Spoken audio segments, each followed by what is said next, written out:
Yo, what's going on, guys? Welcome back to the channel. Just got done watching the main event for the Volkov Tom Aspinall fight.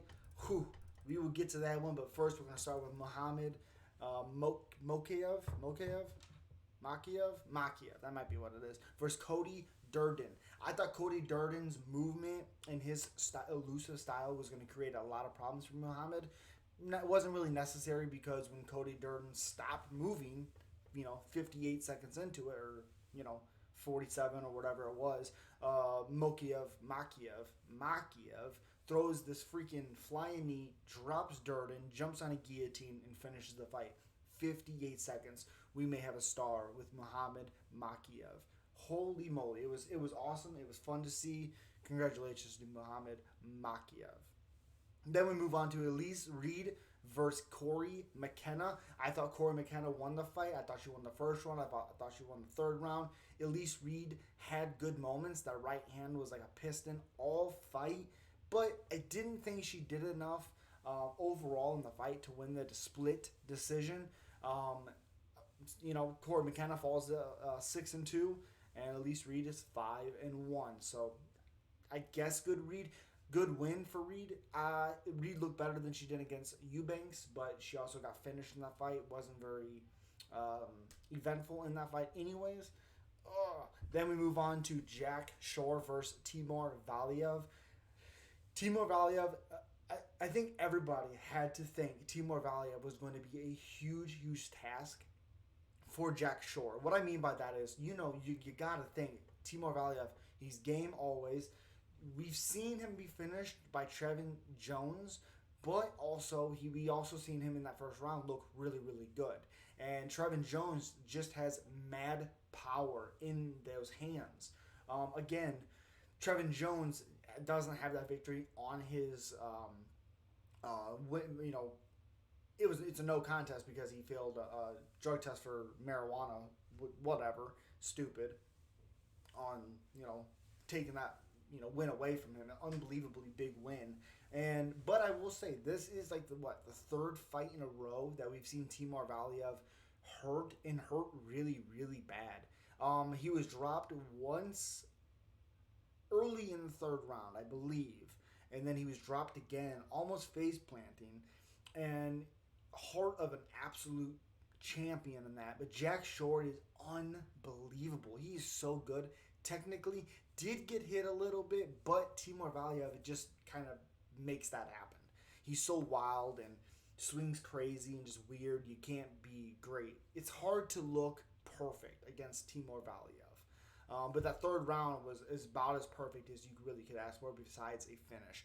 Then you move on to Paul Craig versus Nikita Kraulov. I thought Kraulov's striking was going to be a big difference in this because we've seen Paul Craig get hurt before in the striking and be able to be finished. Kraulov was very comfortable going to the ground with Paul Craig. And you can't really blame the guy because he was beating him up. He was doing work. He did hurt him a couple times.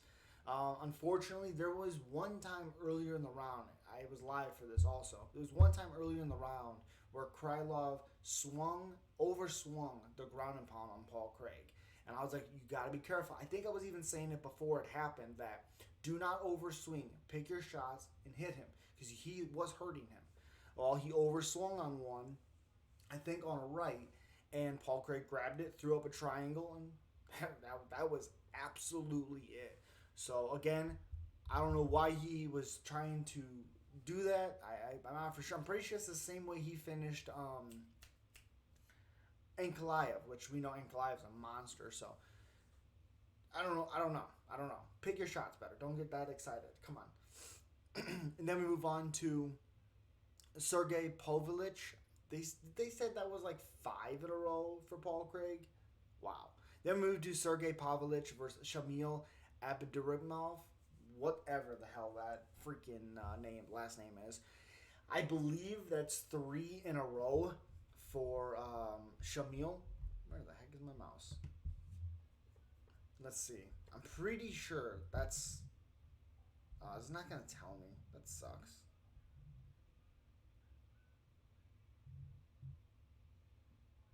Yeah, that sucks. I thought it would show me.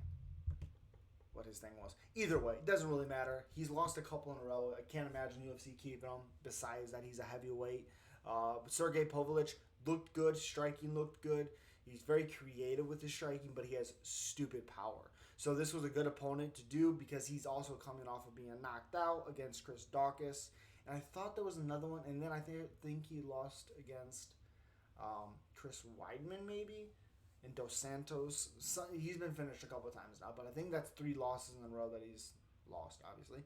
But Sergey Povlich looked good. Good win for him. Markuana Miracani versus Mike Grundy. I thought Mike Grundy's wrestling and pace, and especially if he could get out of that first round,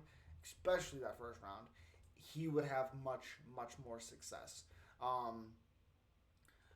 Markuana Miracani, Mike Grundy threw a combination, led into a takedown, and he left his neck out there, and you can't do that with somebody that's explosive, and if someone is looking for that, especially in the first round.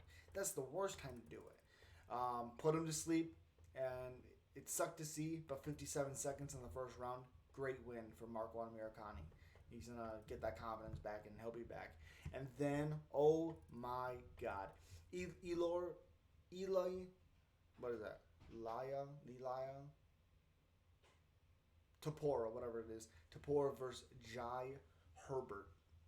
Man, Jai Herbert hid this head kick early in the first round, dropped Tapora, hurt him, stinging him because he had such a big reach on him. And then the second round comes, and everybody's wondering what adjustments is Tapora gonna make.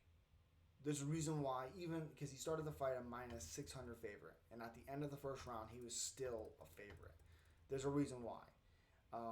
We were like, okay, well, what adjustments is he gonna make? You know the adjustment he made? Push forward. More combinations, push forward. And then the exact same combination he threw against Damon Jackson knocks out Jai Herbert with it. Unbelievable. Great win for Tapora, and then he calls out Paddy Pimblett. Oh, yeah.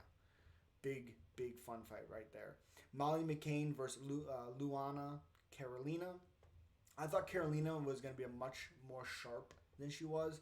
She did not look good at all. She started to wake up a little bit in the third round, and then as soon as she started getting her rhythm, Molly McCain throws a spinning back elbow from absolutely nowhere and knocks her completely out cold. It was unbelievable. And then we move on to Gunnar Nelson versus Takashi Sato. I thought Sato's his power could have been a problem. I thought, but Gunnar Nelson, if he gets to the ground, he's going to be able to control. He's going to do all those things, and I thought Gunnar Nelson pulled it off, and that's what he did. When he got it to the ground, he controlled it. When he was on the feet, he kept his distance. Great win for Gunnar Nelson. Excited to see what he can do next. He improves to 18 wins, 5 losses.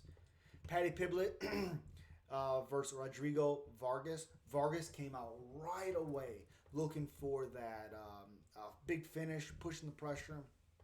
Actually landed a really, really nice left hook. And, is that a right hook? He landed a hook on Paddy Pimblett and dropped Paddy, made Paddy at least look for a takedown, looks for the takedown, doesn't get the first one, gets the second one, and then from there it was absolute domination, clinic from Paddy Pimblett, jumps to the back and gets that rear naked choke. It was nasty work from Paddy Pimblett. Fix the defense, the striking defense. Oh my God, it's so bad. Then you go to Arnold Allen fighting Dan Hooker. Holy crap. Wow. Dan Hooker. The fight starts. Dan Hooker, of course, has the ability to get in these wars, and he gets into another war, gets caught with a big punch, stumbles back to the cage, gets hit with some more. People are wondering how in the hell is this guy still up? He's still up again somehow. We don't know how. And then he resets, starts punching Arnold. Dan Hooker gets hit again. Dan Hooker drops Arnold for a second, or like a flash knockdown. Arnold gets back up, pours it on Hooker, and then stops, and then gets the stoppage. Dan Hooker never goes down. The only one that knees touched at all was Arnold Allen, but unbelievable win for Dan Hooker. Not for Dan Hooker, for Arnold Allen. But how did Dan Hooker not go down? How did he not go down? It's crazy to me that he didn't go down. Oh man! And then we again just finished the Alexander Volkov Tom Aspinall fight. Tom Aspinall, I thought his speed would be huge in this fight, and it was. Tom Aspinall's speed was crazy. He took him down at will whenever he wanted to, and then he tried for Kimura earlier in the fight, and then gets the straight arm lock. I'm pretty sure that's what it's called, or key lock, whatever, and gets the submission win. Improves to 12-2, and I tell you what, he probably takes the number 7, maybe even moves up to 6. That is a big win for Tom Aspinall.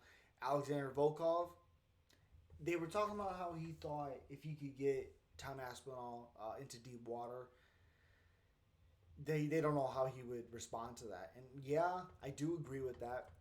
But he didn't make it there, and he really looked real bad. So great night of fights. That's what? 1, 2, 3, 4, 5, 6, 7, 8, 9. 9 out of 16 fights. 9 out of 12 fights. I'm sorry. 9 out of 12 fights were finishes tonight. Unbelievable. Great night of fights. And as always, guys, please hit the thumbs up button. And you know what it is. Peace.